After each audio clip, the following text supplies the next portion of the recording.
Sementara proses vaksinasi menggunakan vaksin Sinovac dari Tiongkok sudah berjalan. Vaksin buatan dalam negeri atau vaksin merah putih sedang berupaya memenuhi tahap uji klinis sesuai standar Badan Kesehatan Dunia atau WHO. Selain lembaga biologi molekuler Eijkman dan LIPI, pemerintah juga menggandeng 4 universitas, salah satunya Universitas Indonesia.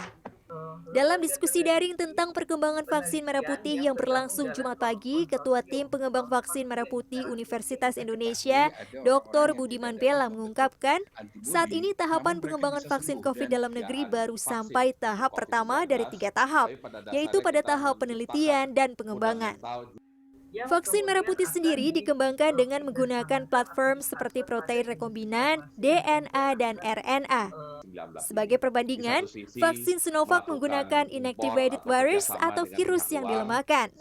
Vaksin merah putih dikembangkan menggunakan isolate virus yang bertransmisi di Indonesia, berbeda dengan Sinovac yang menggunakan isolate virus dari Tiongkok. Budiman menambahkan Universitas Indonesia sedang mengembangkan 4 vaksin merah putih. 1 dari 3 jenis vaksin tersebut menunjukkan kemajuan. Vaksin DNA lebih cepat pengembangannya, dia sudah masuk pada tahapan uji coba imunitas pada hewan.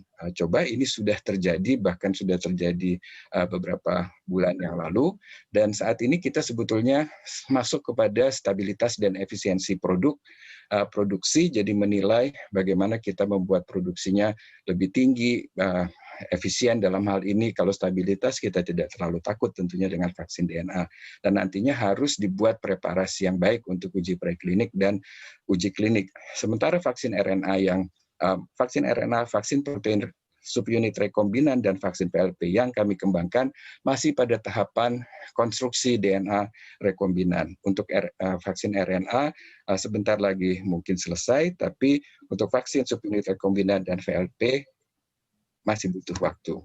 Dikembangkan dari setahun yang lalu. Peneliti Indra Rudiansyah Hingga yang saat bergabung dengan tim pembuatan vaksin itu ada COVID di vaksin Universitas Sputnik Oxford Light, Inggris yang sejak dikembangkan Mei oleh pemerintah Rusia 2020 yang mengatakan, memiliki 91%. selain uji efikasi dan selama proses pengembangan vaksin, rute atau cara pemberian vaksin sangat penting diperhatikan karena akan berpengaruh pada respons imun penerima vaksin.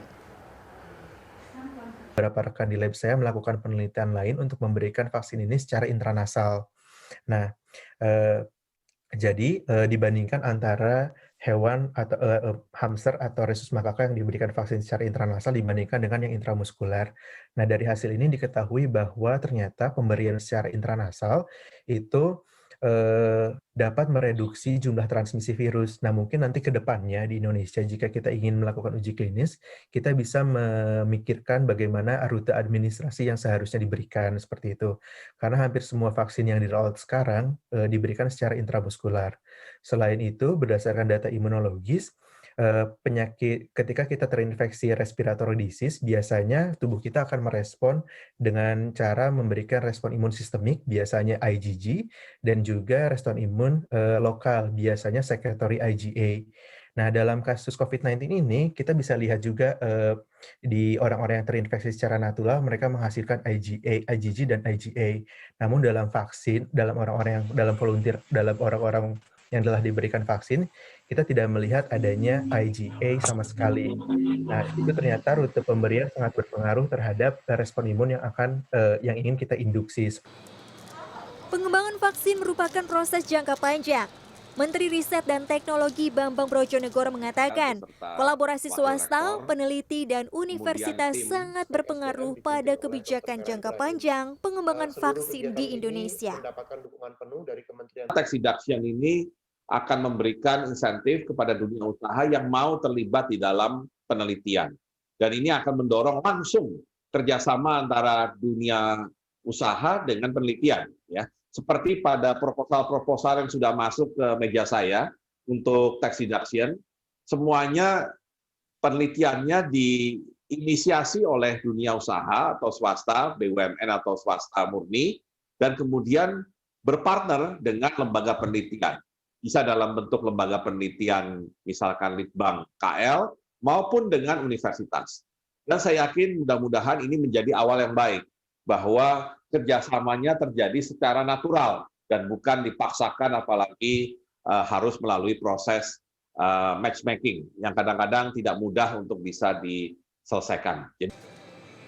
Bambang Brojonegoro menambahkan seluruh elemen harus bekerja sama untuk memenuhi kebutuhan vaksinasi COVID bagi lebih dari 200 juta penduduk Indonesia.